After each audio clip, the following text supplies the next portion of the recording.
আমাকে বিয়ে করতে হলে আমার পাগলি বোনটাকেও বিয়ে করতে হবে।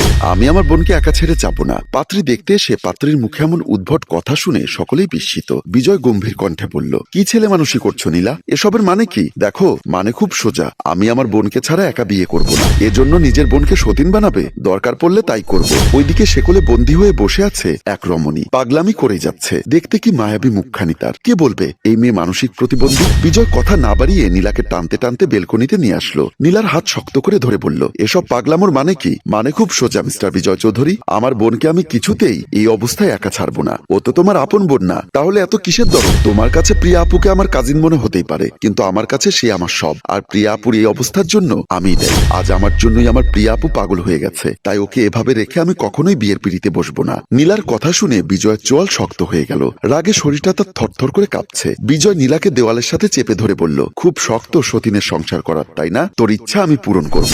ভালোবাসি বলে মাথায় চড়ে বসেছিস। উফ, আমার লাগছে, ছাড়ো আমাকে। আমারও লাগছে, ঠিক বুকের বাম পাশে। এতদিন কেন বলিস নিয়ে কথা? আজ আমার পরিবারের সামনেই তোকে সব ফালতু টপিক টেনে আনতে হলো কেন? নীলা চুপ করে আছে। তাকে চুপ থাকতে দেখে বিজয় বলল, অ্যান্সার মি ড্যাম ইট। বিজয়ের গলার স্বর বাসার রুম পর্যন্ত পৌঁছে গেলে নীলাও ভয়ে ঈর্ষাদ কেঁপে উঠল। 2 বছরের রিলেশনে কখনো বিজয়কে এত রেগে যেতে দেখেনি। কিন্তু নীলা তো নিরুপায়। এমন উদ্ভট কথা বলার মানে কি? আমাকে বলতেই হবে। ধাক্কা দিয়ে বলল, বিজয়, তোমার কাছে উদ্ভট মনে হলেও এটাই আমার শর্ত। তোর খুব শখ হয়েছে সতীনের সংসার করার, তোর শখ আমি পূরণ করব। তুই দেখবি, কাছ থেকে দেখবি সতীনের সংসার করা কত সহজ। আমি দেখতে চাই বিজয়। বিজয় তাকে ধাক্কা দিয়ে বেডে ফেলে রেখে হনহন করে চলে আসে। ড্রয়িং রুমে এসে এক নিঃশ্বাসে হবু শ্বশুরকে বলল, আগামী শুক্রবার আপনাদের 2 মেয়েকে একসাথে বিয়ে করব, তার আয়োজন শুরু করুন। এই বলে সে হনহন করে বেরিয়ে গেল। বিজয় বের হয়ে যাবার পর তার মা বিজয়ের হবু মামা শ্বশুর বললেন, আমরা কি বলবো বলুন? আচ্ছা, নীলা এসব কি বলছে বলুন তো? এটা কি কোনো যুক্তিসঙ্গত কথা? জবাবে নীলার মামা বলল, মেয়েটা বড্ড জেদি, কারো কথাই শুনতে চায় না।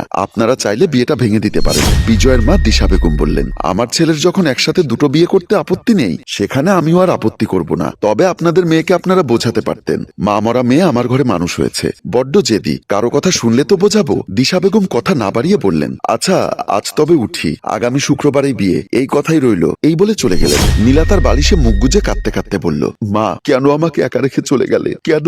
আমি কি করব বলো? বিজয়ের ভাগ যে আমি কাউকে দিতে পারবো না। আমিও সেদিন তোমাদের সাথে কেন মরে গেলাম না বলতে পারো? নীলার হঠাৎ মনে হলো কেউ তার কাঁধে হাত রেখেছে। তাকাতেই দেখে মামা অগ্নি চোখে তাকিয়ে আছে তার দিকে। নীলা মুখ খুলে কিছু বলার আগেই মামা তার গালে সজোরে একটা চড় বসিয়ে বলল, আমার মেয়ের পুরো জীবনটা নষ্ট করে এখন এইটুকু দিতে তোর নাটকের শেষ নেই। অকৃতজ্ঞ মেয়ে, আমাদেরটা খেয়ে আমাদেরটা পরে আমার মেয়েকে পাগল বানিয়ে তুই সুখে সংসার করবি ভেবেছিস? সেটা আমি কিছুতেই হতে দিব না। এ কথা বলে মোবাইলটা কেড়ে নিয়ে চলে আসলো। এদিকে বিজয় বাসায় এসে নিজের রুমে ঢুকে নীলার দেওয়া গিফটগুলো সব ভেঙে গুড়িয়ে দিচ্ছে। নীলার দেওয়া birthday card, panjabi, T shirt বের করে আগুন জ্বালিয়ে দিল।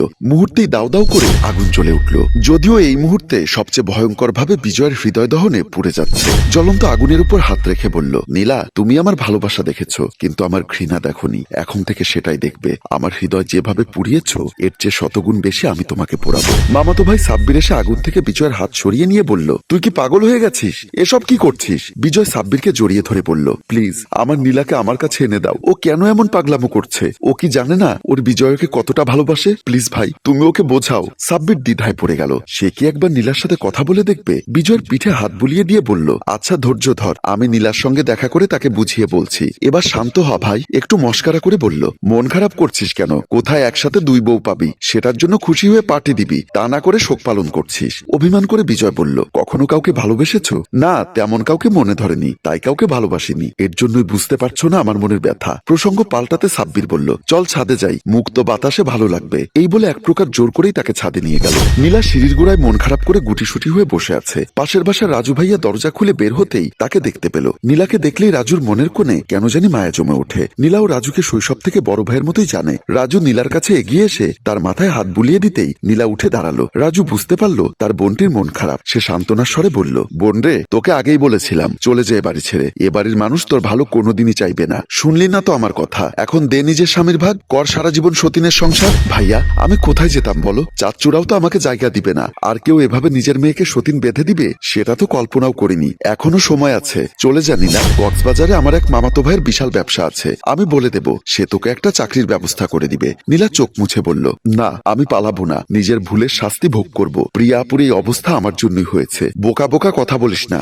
এটা ওর ডেস্টিনি, তাই হয়েছে। আর তুই তো ইচ্ছা করে ওর সাথে সব করিসনি। ওটা যদি যদি ভাগ্য হয় তাহলে সারা জীবন নিজের ভালোবাসার মানুষের ভাগ দেওয়া এটাও আমার ভাগ্য। তুই কেন করছিস এমন? বিজয় তোকে বড্ড ভালোবাসে, কেন দিচ্ছিস ছেলেটাকে শাস্তি? এখনো সময় আছে, ভেবে দেখ। সতীন সতীনই হয়, হোক সে সুস্থ কিংবা পাগল। আমার না আর কিছু বলার নেই, আর কিছু ভাবার নেই। আসলে কি বলতো, যার বাবা থেকেও নেই আর মা তো নেই, তার সাথে এর চেয়ে ভালো কি হবে বলো? রাজু রেগে বলল, কিছু চাপিয়ে দিলেই সেটা মেনে কেন নিতে হবে? সুযোগ দিলেই মানুষ সুযোগ নেয়। আমি যে অসহায়, বড্ড অসহায়। নিজের ভালোবাসার মানুষটাকে ভাগ করে নিতে পারবো না। সে হলে পুরোপুরি আমার, আর না হলে এক বিন্দু চাই না। এখনো সময় আছে, এসবের বিরুদ্ধে কথা বল। এত বড় ঘোর অন্যায় করিস না। বিজয়ের মতো ছেলে এ যুগে পাবি না। আমি কি করব বলো, আমার কপাল যে পোড়া, বলে কাঁদতে লাগলো। কিছুক্ষণ পর নীলা তার পাগল বোনের কাছে আসলো। নীলা চোখ পিটপিট করে তাকিয়ে আছে। নীলা প্রিয়াকে জড়িয়ে ধরে হাউমাউ করে কেঁদে কেঁদে বলল, তুই কবে সুস্থ হবি? আপু বল না, তুই কবে সুস্থ হবি? প্রিয়া কি বুঝলো কে জানে, হয়তো পাগলেরও অনুভূতি থাকে। সে নীলার চোখের পানি মুছিয়ে দিয়ে বলল, কাঁদিস না রে পাকা বুড়ি, বর আসবে এক্ষুনি, নিয়ে যাবে তখনই। কি মজা,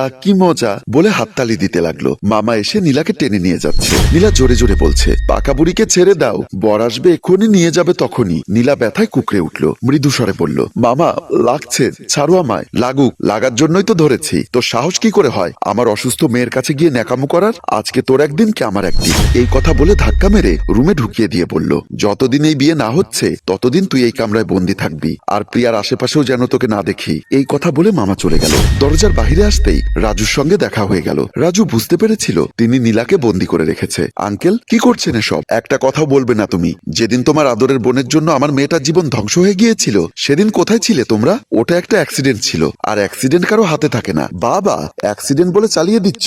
ও নিজের হাতে ধাক্কা দিয়ে ফেলে দিয়েছিল আমার মেয়েকে। ওকে যে বাঁচিয়ে রেখেছি এটাই বেশি। তবে ওর বেঁচে থাকা হবে মৃত্যুর চেয়ে যন্ত্রণাদায়ক। ও প্রতিদিন মরবে, এটাই ওর শাস্তি। কেউ যদি ওর প্রতি দরদ দেখিয়েছে তার সাথে আমার বোঝাপড়া হবে। বলেই গটগট করে সিঁড়ি বেয়ে নিচের দিকে নেমে গেল। প্রিয়া আস্তে আস্তে নীলার কামরায় ঢুকে তার পাশে বসে নীলার মাথায় হাত বুলিয়ে বলল, তুই চলে যা এখান থেকে। এই নরকে তোকে থাকতে হবে না। এখানে থাকলে দম বন্ধ হয়ে মরে যাবে। নীলা চোখের জল মুছে বলল, প্রত্যেকটা ভুলের শাস্তি আছে আপু। আমার ভুলের শাস্তি তো আমাকে পেতেই হবে। তুমি আমাকে নিয়ে চিন্তা করো না, আমি ঠিক সহ্য করে নেব। তুই চুপ কর। এসব কিছু কেন মেনে নিচ্ছিস? কেন সত্যটা সবাইকে বলছিস না? কেন সব কথা লুকোচ্ছিস? আমি পাগল হবার পেছনে তোর তো কোনো হাত নেই। তোর কি মনে নেই, দীর্ঘদিন বৃষ্টির কারণে ছাদে শ্যাওলা জমেছিল, অনেক বেশি পিচ্ছিল হয়ে গিয়েছিল। আমি তোকে দৌড়ে ধরতে গিয়ে পিছলে পড়ে গেলাম নিচে। তারপর আর কিছুই মনে নেই। নীলা অবাক হয়ে প্রিয়ার দিকে তাকালো। আপু, তোমার কি সেসব কথা মনে আছে? প্রিয়া জবাব দিল, হ্যাঁ। তার মানে আল্লাহ আমার দিকে মুখ তুলে চেয়েছে। আমার এতদিনের প্রার্থনা কবুল হয়েছে। আমার আপু আস্তে আস্তে সুস্থ হয়ে যাচ্ছে।